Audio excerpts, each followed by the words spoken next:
how to add Gmail, Google to lock screen shortcut on Samsung Galaxy S26 Ultra.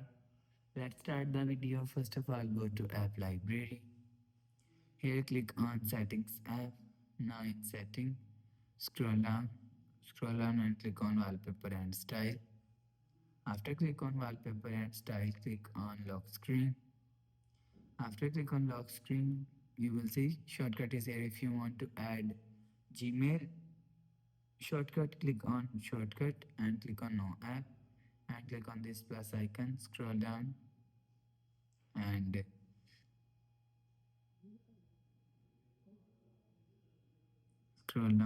search Gmail.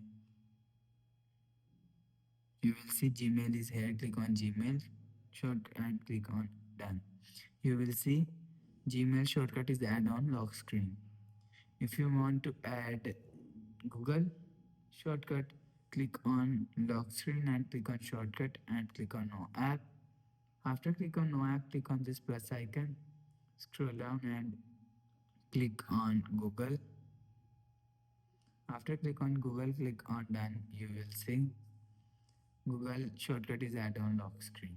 After the process, go back to home screen.